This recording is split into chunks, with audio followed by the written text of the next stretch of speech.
Hi, everyone. It's Matthew Ferrara. I've built this newsletter as a special place where optimism, positivity, inspiration, good stories, and great ideas all come together to help you move closer to whatever goals you desire. I encourage you to upgrade so you can get access to hundreds of posts, webinars, workshops, and other resources. Choose a monthly subscription, or you can upgrade to the insider level, which gives you unlimited access plus guaranteed attendance in all of our live virtual masterminds. Success starts by believing you're worth it. I believe you're worth it, and I hope you do too.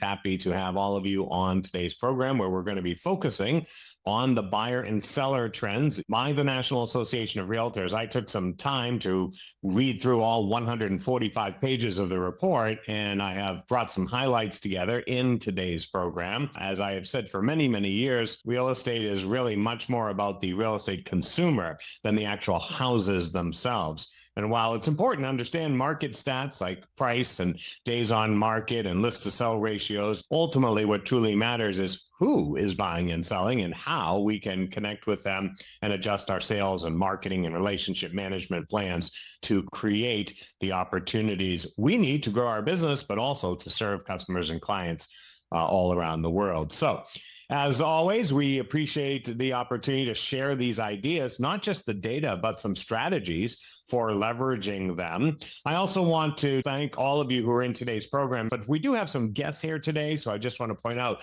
there are over 150 posts in the system. So if you're just checking it out, if you're in the trial phase, we encourage you to consider upgrading. We have monthly, annual, and insider level subscriptions. You can just scan that QR code and you can upgrade from there. And so all of the resources that we have on there would be available to you. Many of the resources you'll be able to check out the first half of anyways as a free member, but it's when you upgrade that you get all the extra goodies, including all the digital downloads and past recordings, plus free seats in all of our webinars. So that's just an opportunity to continue to learn live throughout the year. All right, let me tell you about the source of the data. As I've already mentioned, this is an overview of the key takeaways of a very extensive report. It's over 140 pages, so there's tons of stuff that I am not even going to be able to touch on today, but you really would be well served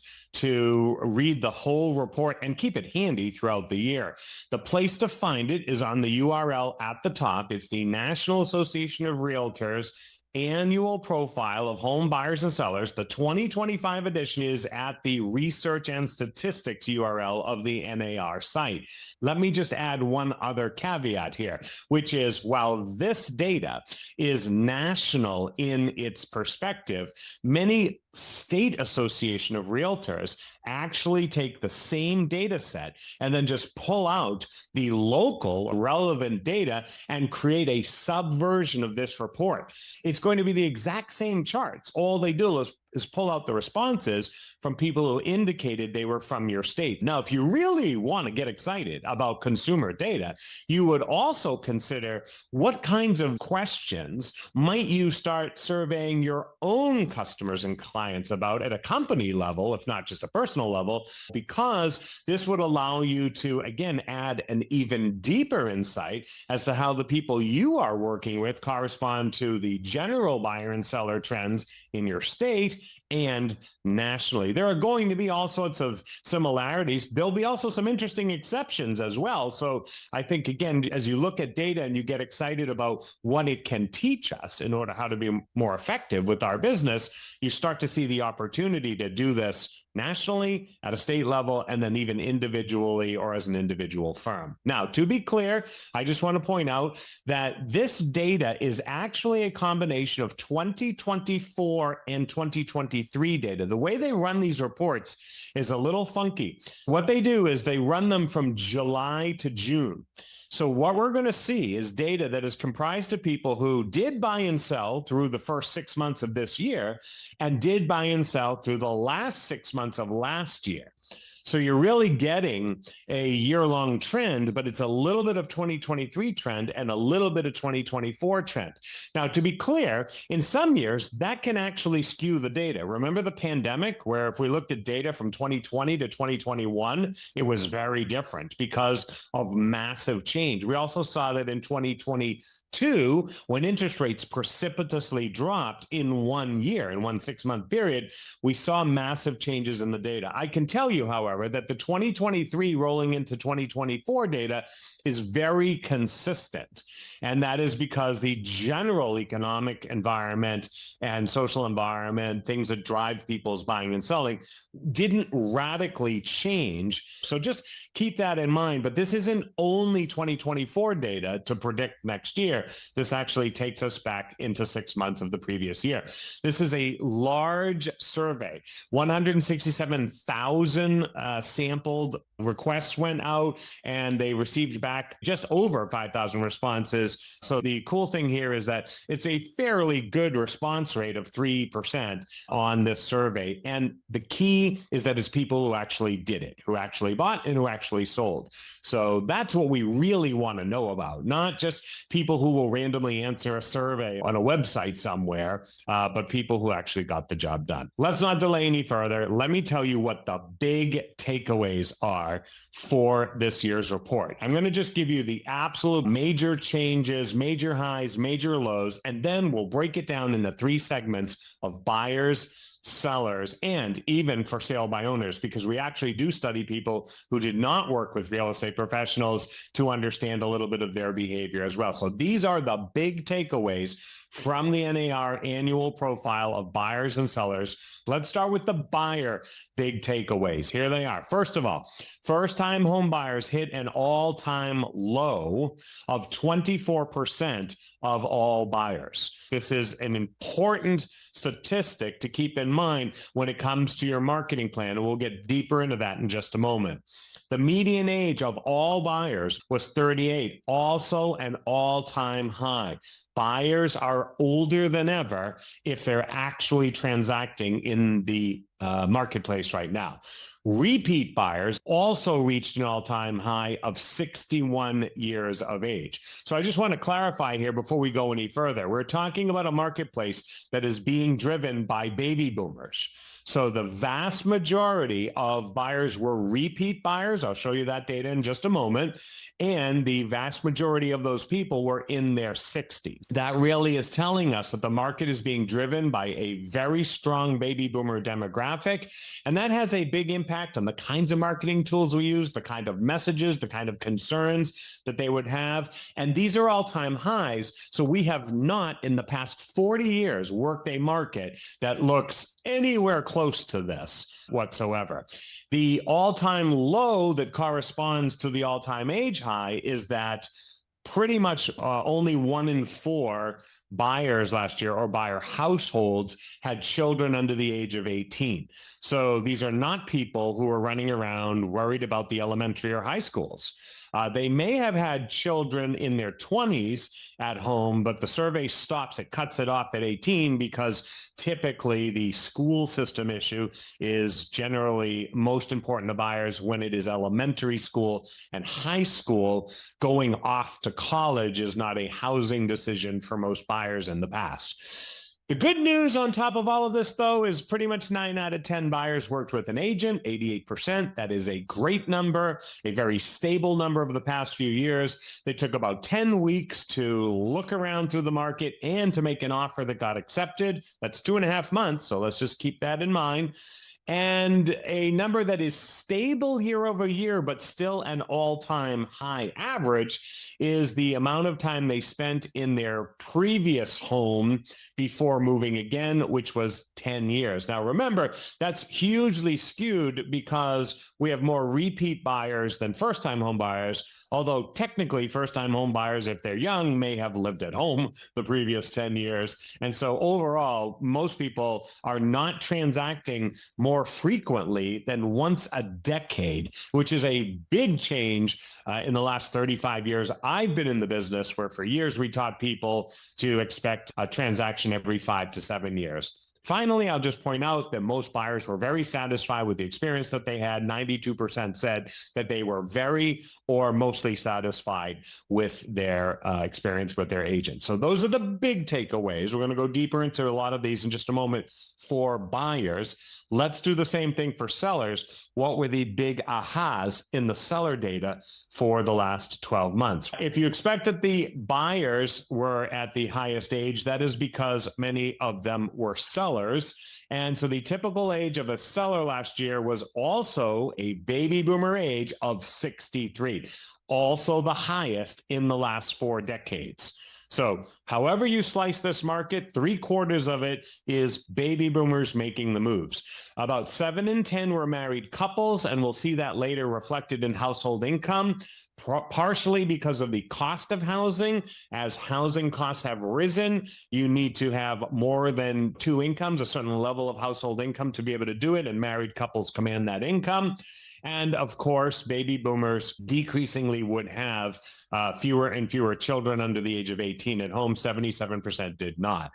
Most sellers sold their property for 100% of the asking price. That does not mean that there weren't price reductions. We will see that. But by and large, homes sold for what they were asking to be bought at. That is also the highest since 2002. They spent an average of 3 weeks on market, so it is still a very fast marketplace. Remember that this data cuts off in the summer of this year. We've seen that grow a little bit more in the 3rd quarter of this year, but we are still in a very fast inventory shortage driven marketplace. 9 out of 10 of sellers worked with an agent as well at 88%. As we just said, they stayed in their home an average of 10 years. They were very satisfied with their experience. And of all the sellers who transacted in the survey last year, only 6% of them were able to do it as a for sale by owner. And that is the lowest number since 1981. So it's a really big number, and it tells us a lot of things. We'll talk about that when we cover FSBOs later. But one of the things it tells us right away is that for all the cool tools that apparently consumers have to use all by themselves online, they're not doing it by themselves. And I want you to recall that, because this summer, when the media was going crazy about the value of a real estate professional, and you probably read lots of comments by consumers who said, oh, I don't need a realtor, I did it on my own. Bottom line is, nobody's doing it on their own. So don't take the exceptions for the rule. Selling your home on your own, exception, not the rule. Most people don't want to perform surgery on themselves. Most people want to sit in the back of the plane, not drive it themselves. And most people need great help and appreciate it and are highly satisfied by it at 90% when they sell their home. Those are the high-level takeaways. Some pretty big highs and some pretty low lows. What we need to now do is get deep into the behavioral patterns of people who actually bought and sold. So let's start by going in depth on buyers. I believe that this is an area that has really shifted dramatically in the last year. Remember also that the data on buyers that we're talking about here is research that was done before the final settlement terms of the National Association of Realtors lawsuit. And so the changes in buyer behavior in the last 12 months may look a little less than they will next year, but they are certainly going to still reflect some significant demographic and behavioral patterns that have been brewing for a long time. Let's start with the big one, the average age of buyers. Here is the average age chart going back to 2016. The data point is only good when we see it in a trend. The middle line is all buyers, and just starting right there, you can see that since 2016, all buyers have slowly and steadily been going up towards 56. That was the average of all buyers. Interestingly enough, you see a spike around 2021 and 2022. That's when interest rates spiked. And so clearly many of those first-time home buyers would have dropped out of the market at that time. If we go above, these are your repeat buyers. So people who either sold and bought or just bought a second home, heavily been in the baby boomer segment for pretty close to over a decade now. And so it's important to realize that this is a trend that has been brewing and is simply continuing right now. And of course, the bottom line is the first time home buyer, which has crept up in age simply because of the skew in repeat buyers towards the baby boomers. But in addition to that, the decrease in percentage of people who were buying for the first time, meaning less young people are in the data.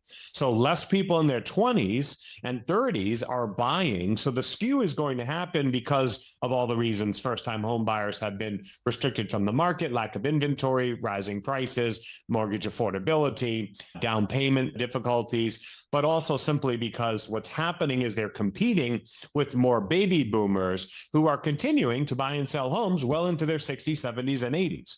And 15 years ago, we were all talking about when the baby boomers were going to retire and sell their homes. They're doing it right now. What they're also doing, however, is they're buying another home. And as a result, it is keeping the market afloat in some ways, but it's also keeping now the market skewed towards baby boomers. Why do we care? I actually care because this has the most dramatic impact on my value proposition, the most dramatic impact on my marketing plan. The baby boomer profile is an age where it is more likely that they are interested in receiving information by text than TikTok. So when I think about who's buying, that tells me how I may wish to engage them. But it also tells me what I want to talk about. And talking about the local school system and talking about how many playgrounds are nearby may not be that big of a deal. And so just again, looking at the historical trend, it's not that far out of sync last year, but it is now at an all-time high across all three ages. So just something I think primarily that will drive our sales strategy for next year. We've already mentioned this, but let me just show you the inside details on kids under 18. Again, it is a historical low that buyers have children under the age of 18 when they are shopping. Basically, 12% had one child, 10% had two children, and 5% had three or more. So the average household size of buyers last year was really quite small, 1 to 2 children. 73% had none of them. Keep that in mind as you are helping them come to conclusions about certain features of the property and certain features of the neighborhood. You are talking to people who are being driven by very different family and household needs than in the previous decade when they did it the last time. Okay, now some of them, as you might expect, even without children, bought and sold with respect to children and family as well. We call that the continuing rise of the multi-generation household. So some buyers purchased homes for the consideration of people in their family moving in together. The multi-generational household purchase did rise to the highest in 5 years to 17%. So this is a pretty sizable chunk of people who are buying a home that is larger, even though they are in the baby boomer age bracket. And the reason they are doing it, you can see in here really clearly, 25% did it to take care of aging parents. And then down below, 20% had children who never left the home, and 21%, just above it, had children who are moving back into the home. So 4 in 10 of the multi-generational purchases were for children, basically over the age of 18.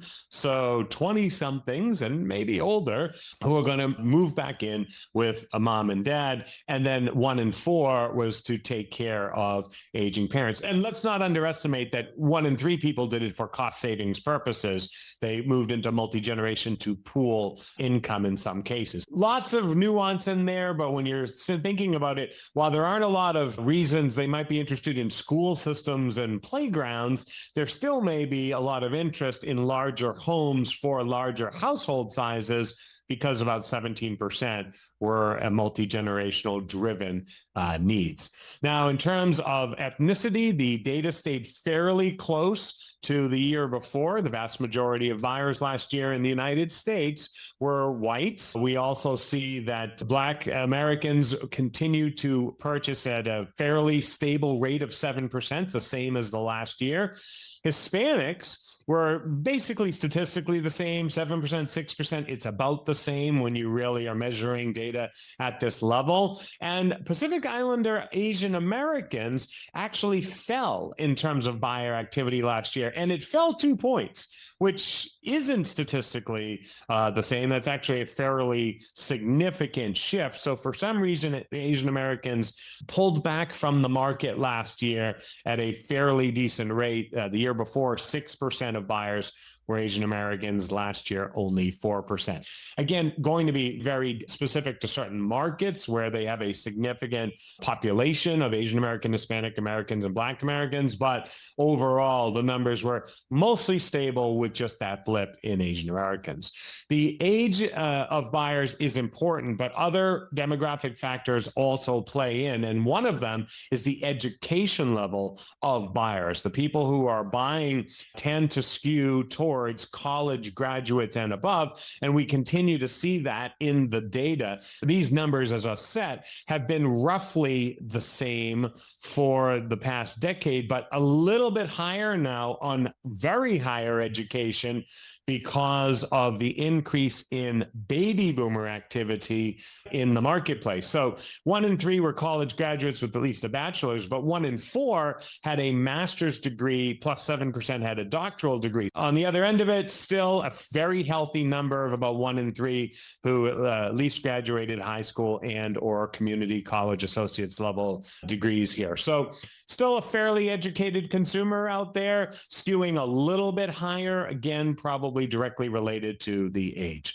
Now let's get a little deeper into that first-time home buyer segment. This is an area that's important for a number of reasons. One, a lot of new agents working with buyers tend towards first-time home buyers. They like to perhaps help people who are doing it for the first time. It gives them an opportunity to hone their skills with consumers who have a very predictable set of needs around how the process works and finance. And so I think there's a lot of reasons there. Also, the increase in younger real estate professionals means that many of them also tend to target first-time home buyers who are frequently younger. So it's birds of a feather. Basically, they are trying to help people in their own age group. Unfortunately, the percentage of first-time home buyers last year was the lowest since 1981. Now, 2022 came really close to it. So we're really looking at a multi-year phenomenon here. But if we roll this back to 2018, pre-pandemic, with a fairly decent market at that point, a marketplace where the numbers were 10 points higher, essentially, in terms of first-time home buyers, even though inventory was just as scarce and the pace of sales was roughly as brisk, we are seeing the impact of affordability, inflation, and other economic factors on this generation. And we're also probably seeing the impact of debt, because many first-time home buyers are college graduates, but they also have the highest levels of debt in the history of the country. So a lot of factors going into this. There are also just generational trends, as we saw. Basically, a third of them never left home or are moving back into home, so they're not buying on their own. If your marketing plan is targeting and communicating to first-time home buyers, emphasizing that, you'll want to keep a really good track on what's happening hyper locally to the first-time home buyer. Let's talk about the income of buyers at this point. Obviously, you're going to expect this number to be higher for lots of reasons. 32% of all homes last year were purchased in cash, so that has to come from higher income households. We found also that as the age of the buyer rises, the ability and the wherewithal of that household rises as well. It is not a secret to anyone on this call that somewhere around about 15 years ago, the baby boomer generation started slowly and surely retiring. So we started seeing approximately 10,000 baby boomers a day retiring. And baby boomers are the wealthiest generation in the history of the United States. So there's a ton of cash, a ton of equity, a ton of wealth in this generation. All of that, of course, is now reflected in household income. So here are the numbers. The first-time home buyers, again, not unsurprisingly, have a household income of almost $100,000, up year over year. This is a direct reflection of what it takes to get an offer accepted and the job done in an era where in the last 12 months, inflation has been high, and so has the average cost of houses. Repeat buyers even higher, because that's where that 61-year-old average buyer is going to come right out of the baby boomer generation. And that income is interesting because this is income that is working age income, right? So they haven't retired. We're actually looking at baby boomers who are still strongly in the workforce. And this is a household that continues to generate significant revenue. That is affecting the prices of homes, but it's also affecting who can get into the market and succeed in it. All right, so those are some of the background information pieces, the demographics of buyers. Let's take a look at what they told us in terms of their motivations in the survey for entering into the marketplace. So this is a little bit of an eye chart, and I know it is, so I'm going to call out some of the big numbers for you to pay attention to. The number one driver for first-time home buyers really was simply an emotional one, the desire to own a home of their own. And I really want to emphasize that, because if you look up and down the chart, you can see there are other important reasons, maybe the birth of a child or a marriage or a divorce. So those are important in many ways, desire for a better area, but these are not major factors for first-time home buyers. No one is necessarily being driven, because those are almost statistical anomalies in some of these responses. Even if you look at job relocation or to be closer to job, school, or transit, we're talking 2% here. So if you look down that column, the number one reason people still choose to buy for the first time is totally emotional. It is just the desire for their own home. And when it came to repeat buyers, of course, the desire to own their own home wasn't the big deal. It was relative to that, though, in terms of being closer to friends, family, relatives, and the need for a larger home. Now, again, if you look on the right-hand side, that's basically 29%. 1 in 3 buyers were really driven, again, by sort of family or personal and emotional decisions. And we quickly fall down the ranks when we look at things like retirement, 8%, job-related moves, 7%. Now, those aren't small, but they're not the major reasons people are moving. And talking to them about being closer to friends and family is going to resonate far more than simply talking to them about practical reasons. It continues to prove to us that people are not practical when they buy real estate. They are emotional when they buy real estate. So these are big deals. And then our final arrow here is right here of all buyers: affordability of homes and financial security. Both of those are 2% apiece. So 4%, if you would add them up, financial security and affordability of homes were drivers of buyers. Now, to me, my friends, this is a big deal in the data. Why is this a big deal in the data? Because I don't know about you, but maybe you read some of the media around real estate on the internet. Maybe you're reading constant articles about the affordability of homes. Maybe you're reading constant articles about the interest rates. Maybe you're even producing articles and content and videos and text messages around all of that. Maybe people are talking about it in your office, but my friends, according to buyers, it's not a big deal. According to buyers themselves, they are not waking up going, oh, let's talk about affordability. Oh, let's talk about financial security. I'm sure they're talking about it. Don't misunderstand me. But it was not listed in the top reasons why people bought or sold. The top reasons continue to be desire. Look at the 4 out of 5 in the top 4 rows. Desire to own a home, desire to be closer to friends, desire for a larger home, desire for a smaller home, and a change in family situation.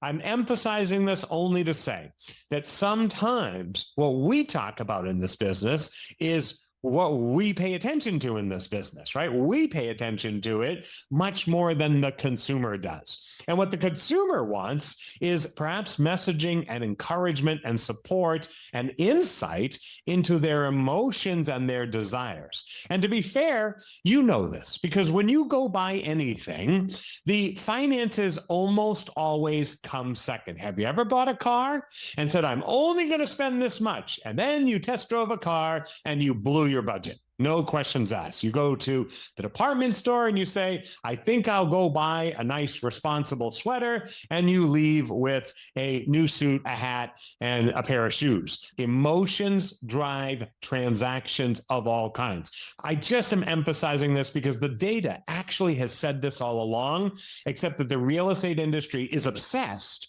with a lot of topics about which buyers are not obsessed. So just think about that. Just consider that. If you're not getting any traction and uptake on your latest newsletter on interest rates or affordability or anything like that, it could simply be because buyers go, yeah, so what? We've overspent for years and we'll keep overspending. We need your help on the other thing. So just keep that in mind if you really want to use this data strategically in terms of marketing and value proposition. I'm going to go a little deeper into that same data, just a slightly different chart. Let me show this one to you here.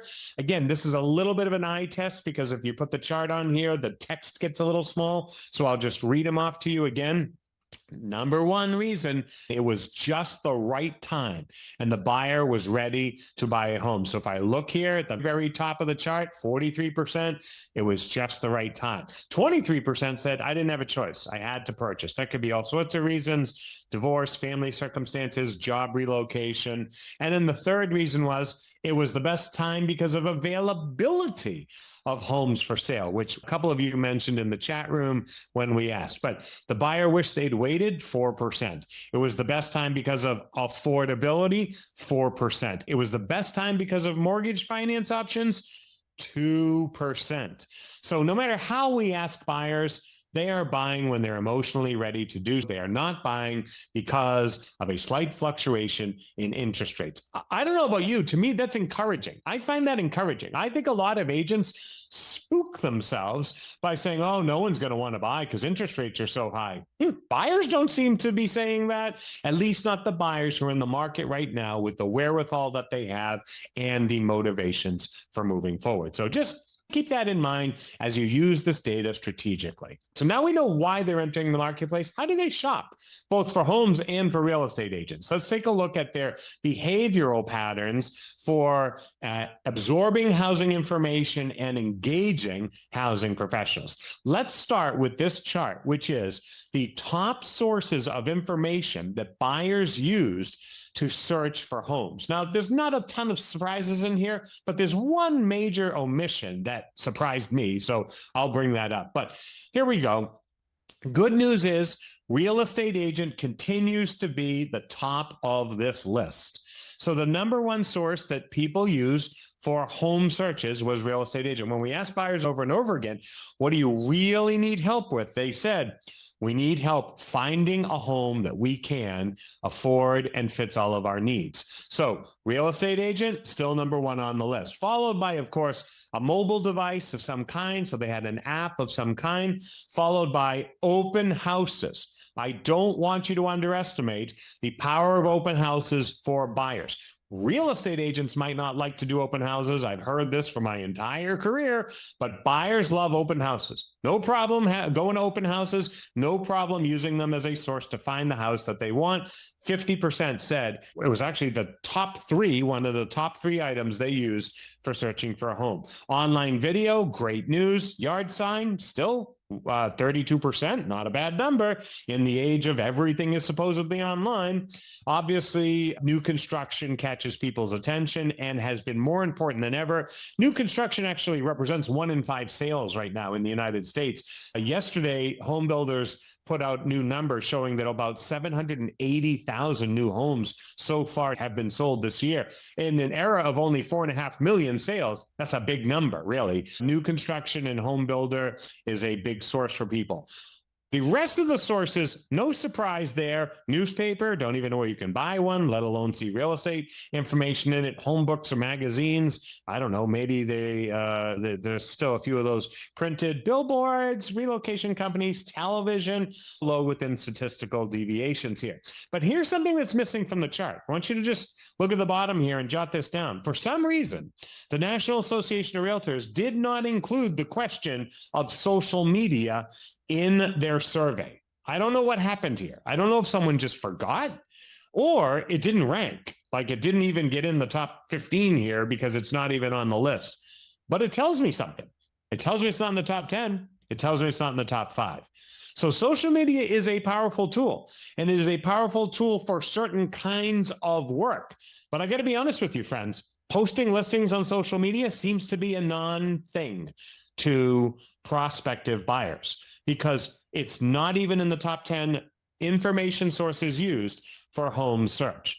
So maybe posting the inventory on Facebook is less important to buyers. Now, it might be important to sellers because it makes them feel like it's another marketing tool that you're using. And I get it. Sometimes we do that. But frankly, it's a non-issue and a non-starter for buyers when they are shopping. So I just want you to keep that in mind as you are thinking about the best ways to help buyers access market information.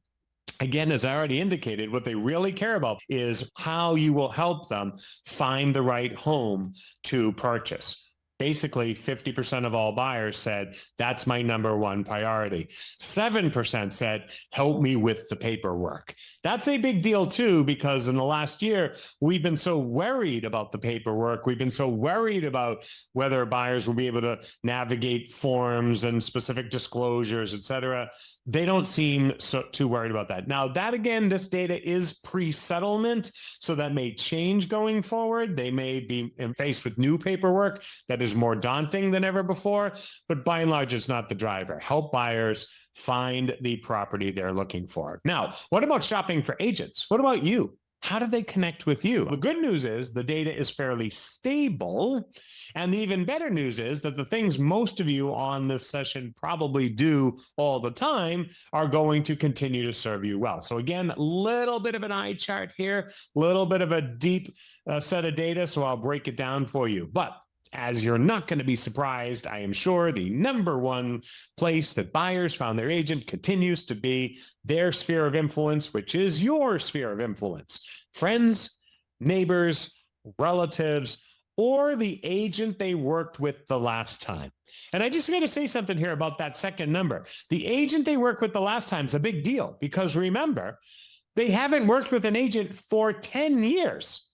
So if they lived in the home for 10 years, which was the average tenure, then the fact that agent is still in the business and the fact that agent has been keeping up with them, the fact that agent is still someone that they trust, they continue to trust, is a big deal.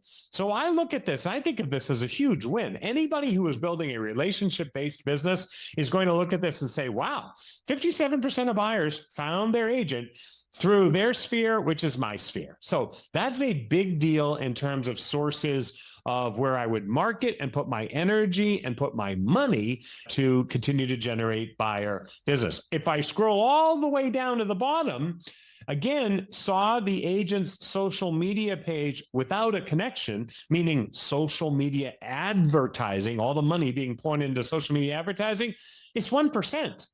No one's going on Facebook going, I think I'll randomly look at ads of agents and pick one. It's just not happening. No one's going on the internet and doing that either, because if you look at the top underneath friends and relatives, a used agent previously to buy a home, inquired about a property, the fourth item was website. So again, website without a specific reference means they Googled it. They did a search and found an agent online. It's only 6%.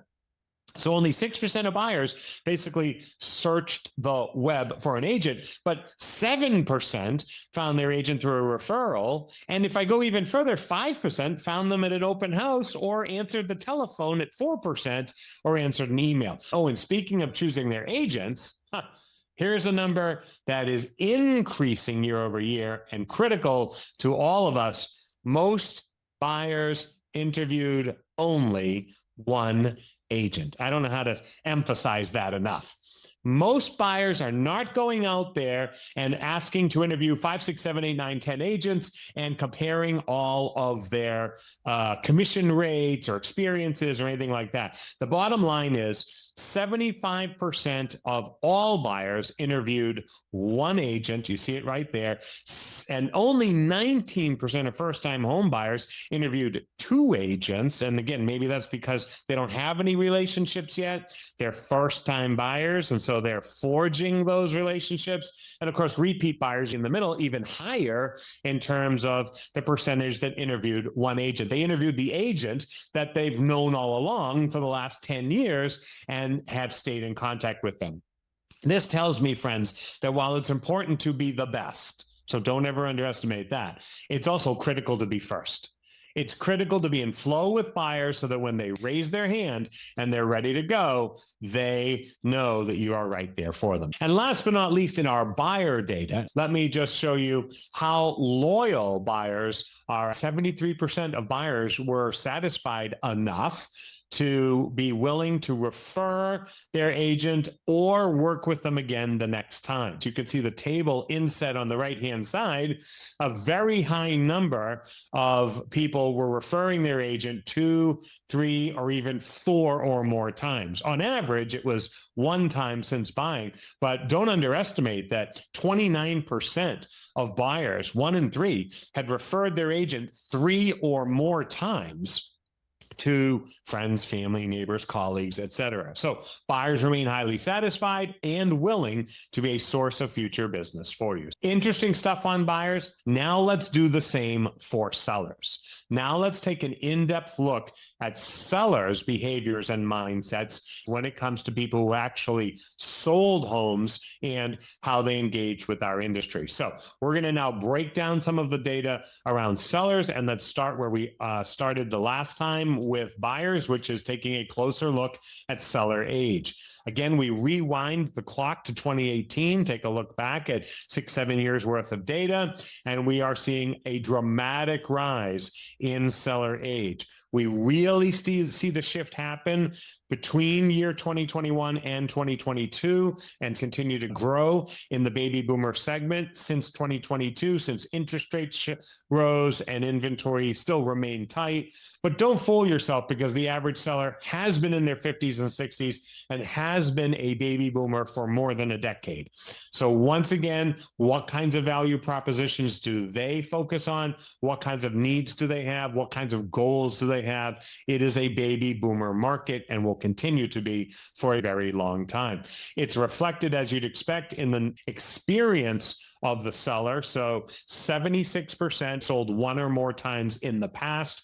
Only 1 in 4 was a first-time seller. So this is important because they are familiar with the process. They may not remember it because it was 10 years since the last time they did it, but they are familiar with the sales process. That's something you can take for granted in terms of your marketing and your value proposition. Their household composition, as we've already said, did not have a lot of children at home. 77% no kids. 5% had 1 child. 9% had 2 children under 18 at home, and 9% had 3 or more. So believe it or not, the sellers skewed a little bit larger in terms of household size than the buyers did. Again, that's because they have first-time home buyers fed into that data, and there may not be any first-time home buyers with 3 or more children at home. So we could expect this with sellers. It's a reasonable interpretation. The profile in terms of ethnicity is very similar to what we saw in buyers. You would expect that since they make up a big percentage of the buyers. 90% of sellers were whites in America last year. Hispanics were 4%, Black Americans were 4%, and Asian Pacific Islanders were 3%. That number of 3% for Asian Pacific Islanders might explain some of the reason why there were fewer buyers in the Asian Pacific Islander population, because fewer of them were selling at that time as well. The big change, though, again, noticeable, but almost statistically the same, was in Hispanic sellers. It was 5% the year before, 4% this year. Again, 1% is almost a statistical anomaly, but it was the only movement in the chart year over year, was that slightly fewer Hispanic Americans were selling than they were year over year. And as we've said already, but I'll just show you the data around it, Everybody who sold last year had been in that house for a decade. The only year in which that significantly dropped was the hypermarket year of 2021. But if we look previous to that, we see 10-year tenures. That's a hard one to say, right? We see 10-year tenures extending back into 2017, 2016, 2015, 2014. We see that because it's the result of the financial crisis that we experienced in 07 to 10, somewhere around that period. You saw a lot of people just stay put. And then anyone who did buy or sell basically said, this is not a cash machine. This is not a rapid flip. I'm going to sit in that house for a while. They are sitting in that house. But the good news is that if 10 years is the average tenure, and there's a lot of them who started that in 14, 15, and 16, they are now coming due.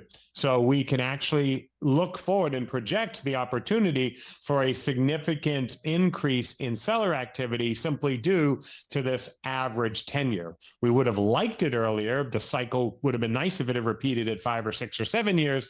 It's going to repeat at a decade. We're hitting that decade now since that first big rise happened after the previous financial downturn. Seller income, even with buyer income, not a surprise here, average at about 112,000. So again, looking at repeat buyers and first-time home buyers around 100 to 114,000 we just saw. This makes sense. But may I please point out to you that 59% of all sellers had an income above $100,000. I'm going to say that again.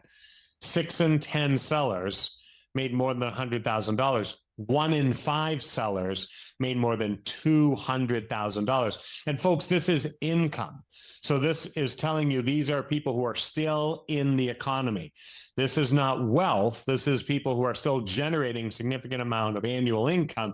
And this is also what is driving the 32% rate of all cash offers, because you take that income level and you combine it with a massive equity proceed that comes from the sale of their existing home. They've got plenty of money to put down. And relatedly, they've got plenty of money to buy down their interest rate. So one of the reasons that many buyers aren't that worried about interest rates is because they are sellers first. They take their income, they take their equity from their high sales, and they buy down their interest rate. So what looks like a high interest rate in the newspaper is not a high interest rate in the final paper for people who can buy down a point or two.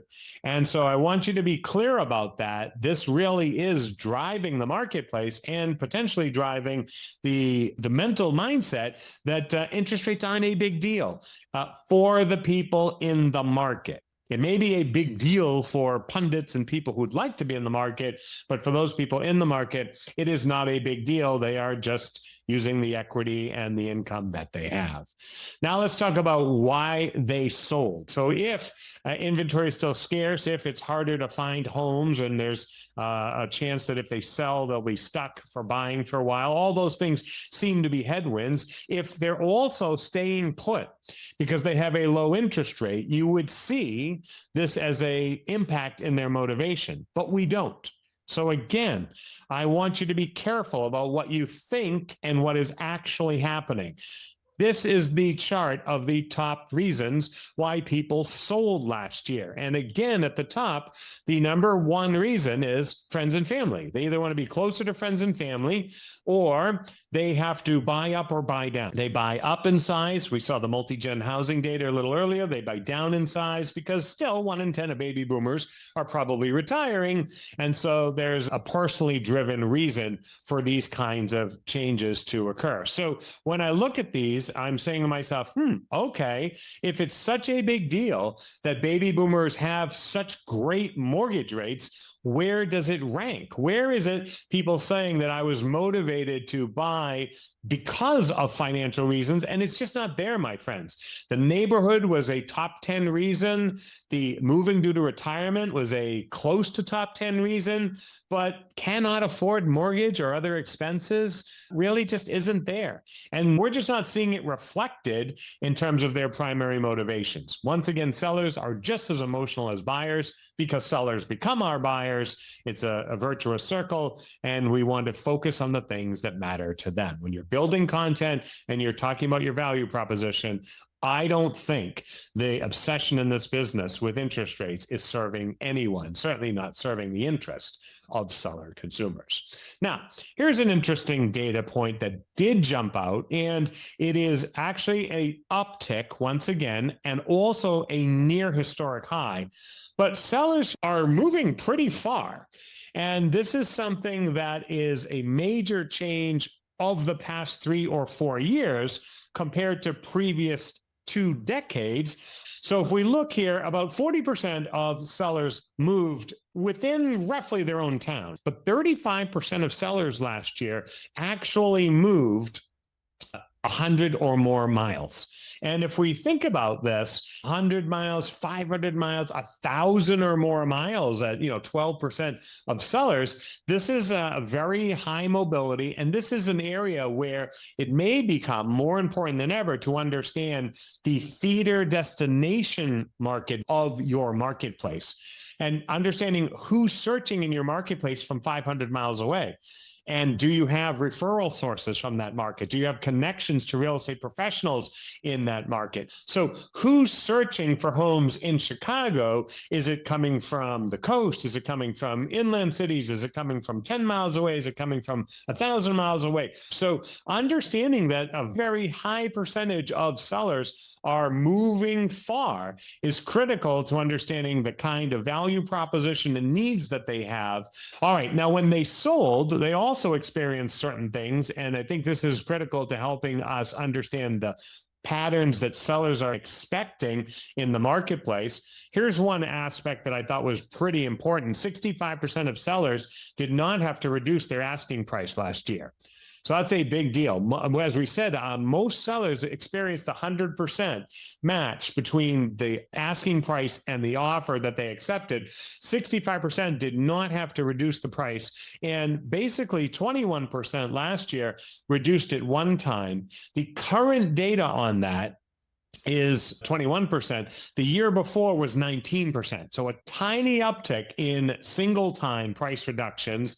And again, a fairly decent uptick in 2 or more price reductions. But if you add it up, you're still looking at 1 in 3 homes experiencing a price reduction. This means that a price correction is occurring, but it's not the kind of price correction that you see talked about in the press. This isn't a price reduction in the overall value of homes. It is a price correction in the initial asking price to the final asking price. That's just the market. Bottom line is 1 in 3 homes experienced a price reduction in terms of their initial asking price, something to keep in mind. Now let's talk about how the seller found the agent who helped them with that sale. Again, no surprises for any of us. Just like buyers, sellers are highly driven by their sphere of influence. Right here, we are looking at 66% of sellers who found their agent through friends, family, relatives, or again, worked with the agent who helped them buy or sell a home the last time. Still great news, still a relationship-driven marketplace. If you are looking to build your listing inventory, if you are looking to bring inventory into the marketplace, then look amongst the people you know, not the people you don't know. Don't go fishing for random sellers out there. Tap into the 66% of sellers that you already know. They are the ones who are most likely to enter the marketplace with your help.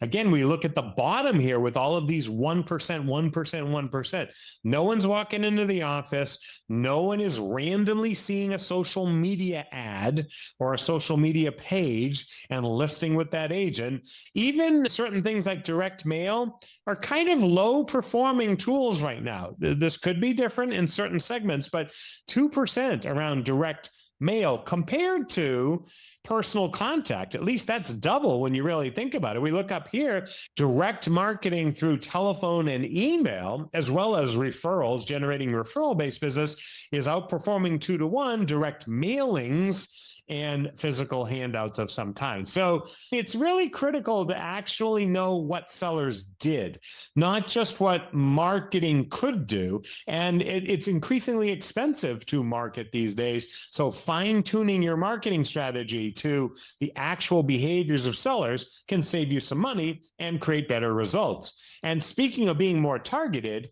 just like buyers, don't forget this. The average seller only interviewed one agent. Let me show you the data. Right here, 81% of sellers, identical to the year before. So that number has not budged. 81% of sellers interviewed one agent and then accepted that agent to help them sell that home. 15% interviewed two or more, and 6% interviewed three or more. So when we're really looking at this, we're not seeing a lot of people who are shopping agents, who are shopping commission rates. Now, I'll be fair, right? We're seeing a little bit of it, right? We're seeing 21% of people who are looking at two, maybe three agents. But by and large, the vast majority of listings are going to be found in a sphere of influence that has known you all along, stayed in relationship with you all along, and when the time is right, is going to work with you again. Maybe there's a little bit of comparison out there, and that makes sense because some sellers will find that their agent has left the business. So of course, there's going to be some sellers that might need to talk to two agents because they don't have a relationship anymore. If their agent left the business, no one's been keeping up with them. No one's been giving them annual updates on their property's value or the neighborhood or market conditions. So sure, it's sensible that a small percentage of people would interview more than one person. But by and large, they are not shopping agents. This is not a competition of commission rates or value propositions. It is a competition of relationship stamina. Stay in flow, you will stay in the business. And that's really where this number continues to be the same. And by the way, friends, I've been doing this for 35 years. I could show you that chart from 5 years ago. I could show you that chart from 25 years ago. It's the same. Great news, because with all the technology we've invented, it's easier to stay in flow, but it hasn't replaced us. And last but not least, when we ask sellers what they enjoyed and how they enjoyed it, and would that drive them to recommend their agent, a pair of charts here now for you. Would the seller use the real estate agent again or recommend them to others? 72% said definitely, and 15% said probably. Basically, 87% of sellers were happy enough to definitely or probably work with that agent or recommend them to friends and family. And on the right-hand side, we again see very high percentages of people who are recommending their agent 2, 3, 4, or more times. If I just look at 3 or 4 more times, 35%. That is a very high percentage of happy clients who are recommending them. And check this out, they're recommending them 2 times as many times as the buyers did since completing their purchase. So the average recommendations was 2, whereas with buyers, it was 1. So again, sellers not questioning the value of their agent and not upset at all about the experience that they had. And a lot of squeaky wheels out there might get a lot of news, but it is not the reality for people who actually sold last year, 9 out of 10 of whom worked with someone, a real estate professional that they knew, that they trusted, and they were very happy with the performance. All right, we've got just minutes before the wrap up here. What about the people who try to do it on their own? The people we call for sale by owners. Believe it or not, because NAR does a survey of people who transacted, they fall into the capture data. And while we know that it's a very low level this year, they still did some deals and they responded to the survey. So let's take an in-depth look at for sale by owners. Just a couple of quick stats here that might help. Starting with just the overall volume of for sale by owners. I think we indicated this at the top of the program, but it really fell to the lowest level since 1981. 6% of people last year sold their home by themselves. And if you really look at that, 4% already knew the buyer. And I'm going to show you some more data on that in just a moment. But it's important to keep in mind the level by which people are successful as a for sale by owner really is directly related to the level of relationship to the buyer. The vast majority of for sale by owners are family deals or close friend deals. They are not deals by which someone tries to sell on their own and secures and gets a deal done with a non-familial consumer, someone they have no relationship to. So if you look at this, 4% knew the buyer, 2% did not know the buyer. Of the 6% that got it done, 90% of deals, again, were agent assisted last year. Here is the in-depth analysis of the reason that they tried to sell on their own. So again, when we ask them, why did you want to, you would actually think that did not want to pay a commission was the number one reason, but it wasn't. It was the number two reason at 30%. The number one reason that people sold on their own is that they sold it to a relative, friend, or neighbor. So just to be clear here, FSBOs aren't selling because they're trying to save the money, number one. Yes, they still may be wanting to save the money. They may want to somehow try and not pay a real estate professional. Okay, that's understandable. But the number one reason they did it on their own is that they already knew someone. They had a family member that said, oh, you're going to relocate? I'll buy your home for you. They had a good friend. That neighbor said, if you're moving, I'd like to buy your house too, for whatever reason. The bottom line is it's not the traditional answer that most people convince themselves of. And this is also why in many cases for sale by owners ultimately end up listing with a real estate agent is that they try to sell it to a relative, friend, or neighbor, and they don't get it done. Well, 38% were motivated by that. That 2 out of 3 got it done, but the rest did not. 15% contacted the seller directly. That might have been like a flipper or an investor who is working the neighborhood. We had 9% that didn't want to deal with an agent. That data is weird because it's not really specified what that means. I'm going to take it at face value, which is just they didn't wish to deal with a real estate professional or any professional. And 3%, believe it or not, the seller had a real estate license. So some of the people in the survey were actually licensed real estate agents, and they obviously represented themselves. Don't underestimate, that's still a fairly good number in terms of a very tiny number of people who did it on their own. But those are not considered agent-assisted deals. Those are considered for sale by owners. And then how they got it done, to me, this is fascinating because if it is through family, neighbors, or relatives, then basically that was their mechanism. If they knew someone who was going to buy it, then they didn't have to market it, really. They just showed it to them, or maybe they lived with them or lived next door. They used a yard sign only 12% of the time. Now, friends, let's just be clear. The yard sign is the oldest technology in the world, and still only 12% of them used it. So just think about that. They don't want to pay a commission. They don't want to deal with an agent, but it's a yard sign. It requires nothing more than a hammer, and only 12% of them actually used it. 10% were able to get it online somehow, like through a third-party aggregator or MLS, where they might have done just a flat fee entry in there.